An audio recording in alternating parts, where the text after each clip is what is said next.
the new school. And yes, I'm gonna light up the block to the stage when I wanna. Brighter than the stars, throw my head up the curve. Don't get walking off, check out walk with the slur. Levitating in my mom's all weather fur. I'ma rock the world till they following on. I'm a fireball, I'm a fireball, I'm a fire, I'm a fireball, I'm a fireball, I'm a fire, I'm a fireball, I'm a fireball, I'm a fire.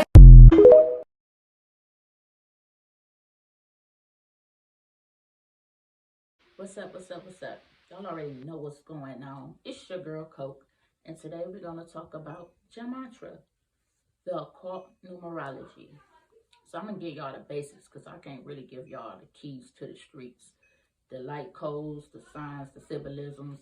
I can give you the basic knowledge, and it's your job to research, do your homework, and check, you know what I'm saying, if everything, you feel me?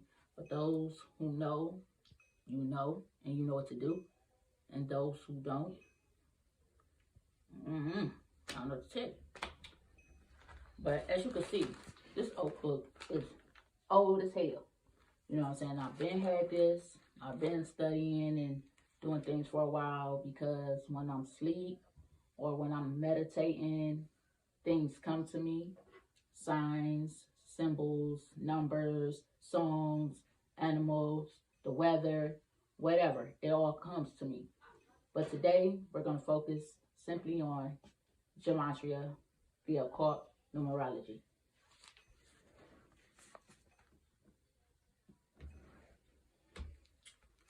Okay, so numbers, the derivation and the meaning. As you can see, the numbers are on this side. You see 93, 77, 11, and 175, or whatever. And the differentiation and meaning. And notice that each number breaks down to a simple digit.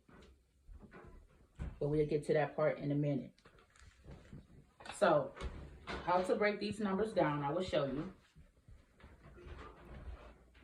93, let's say, wheel. 9 plus 5 plus 30 plus 8 plus 40 plus 1 equals 93. Means love. Or you can go 1 plus 3 plus 1 plus 80 plus 8 equals 93, which is an ascension out of your ego. Duality to love, will, unity, consciousness. Reduced to a 3, so equivalent to 777. Now, the ascension out of ego. Let me see if I can give you a definition. Okay. Your soul knows one thing, and your ego knows another. So say if you see a chick, and you like, oh, that bitch bad, like, I'll fuck the shit out that bitch. You feel me? That's your ego talking, you know what I'm saying? Which be kind of loud. But then your soul part to tell you, like, something ain't right with that bitch. You know what I'm saying? But you fuck with the bitch anyway because you listen to your ego instead of what your soul wanted. Your soul told you not to fuck with her, but you did it anyway. And 9 times out of 10, it didn't end up right because it wasn't in alignment with your assignment, basically. So your ego knows one thing and your soul's telling you another. Same as night, day, good, evil. You get it. As above, so below. The number 77. 77 out of 777. 14 out of 21. 2/3 equals .666. Intellect combined with egoic will, but drive of compassion. Duality times 7, 1 short of 78 number of the tarot cards. The book of truth. Deceit, sorcery, chaos prevails over the truth, love, and will. Divination. Divination kind of goes with astrology, your birth chart, your name, which all breaks down to a simple digit. That's how you find out your life purpose, your life path, because everything is going to be a lot of numbers, but when you add them up and then you break them down, it will all equal to a single digit. So you'll find your expression number, your life path number, your surge number, the placements, and your birth chart. The way the planets align, whether they sextile, retrograde, whatever, it all affects you in your birth chart. So since we're in the age of Aquarius, you might want to look and see where Aquarius is at in your birth chart, because that's very significant. The number 11 and occult numerology, 11 is a ascendant number, like it's a master number.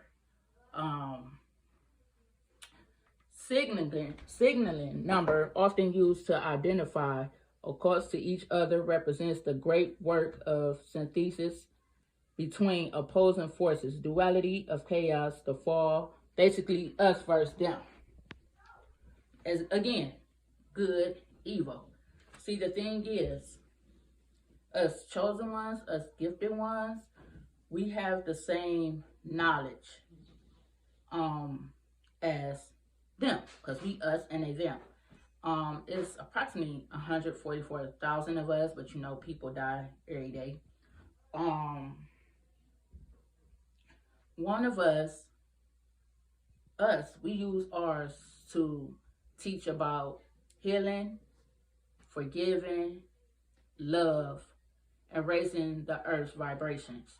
So we pretty much about unity, breaking generational curses, healing your bloodline, in which you can find out your ancestral lineage by going to the hospital and asking for an ancestral blood test.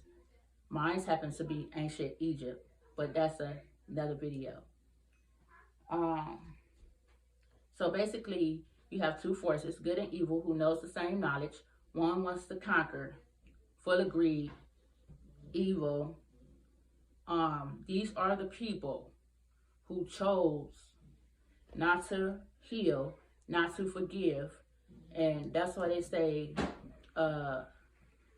it's kind of lonely at the top, and that works both ways, good and evil. For us, when we're lonely at the top, it's because we tend to go against the grain from time to time for the right shit, and they're lonely at the top because they refuse to forgive, they refuse to heal, so they rich and fucking miserable, right? And then it's the greed. See, we all want one thing, but we need another. And when we looking at our lives and being ungrateful for what we don't have or whatever, and then you got people throwing little trinkets in your face, it's no wonder you're so, because if you really look at life, it just really matters what rich means to you, what poor means to you. Rich to me is love, abundance, unity, good health, peace, joy, family. Those are my riches. To others, it may be money, fame, power, respect, control. Everybody wants something. And half of the time what you want is not what you need. And then when you get in that position, you want to try to get out because that's what you thought you wanted. And then at that moment, you realize what you needed. So I'm just basically want to tell y'all to be grateful for what you do have. Don't let social media and people's luxuries get you caught up, because it's always a backdrop story. Because they're going through humiliation. They're going through abuse. Bucking dates back to slavery days, where they held you down and the master did whatever to you. And that's what they're doing on that other side. I'm here to tell you. You know what I'm saying? So we all enslaved at some part. But what price are you willing to pay? Ask yourself, can you afford the ticket? Anyways, 175 reduces to equivalent to 418. Abracadabra, manifestation, which also reduces to 13, generally representative of magic or ritual workings. You are what you put out. If you don't like clean up the baggage, then what you want, it makes it hard for it to come in. You know, so you have to clean. So with that being said, you want to keep your thoughts positive, even if you feel like you're in the middle of darkness. Look at the lesson, because it's something you're supposed to learn within that time. You know, there's a blessing in the destruction. There's always a cure in a venom. So you may want to keep your thoughts positive. Thinking negative all the time, you're going to always find yourself upset, disappointed, like everything's going wrong. But you're manifesting that. The energy that you put out is the energy that you will receive. So you put out good, you receive good. You put out bad, bad gonna come back to you. It's just like the law of attraction. Even in biblical, if y'all want to go biblical with it, what goes around comes around. If you want to go Malcolm X with it, eye for an eye, tooth for a tooth. You know, it's the same laws and different practices in different religions. Even the stories are the same and the characters just change. I will be coming on here with many more videos from all different religions because I'm diverse. I love learning about all different types of things. So I planned on sharing my gift with you all. And if you're following and if you're tapped in, you won't miss. Until next time, I'll holler at y'all later. And it's Coke. Namaste.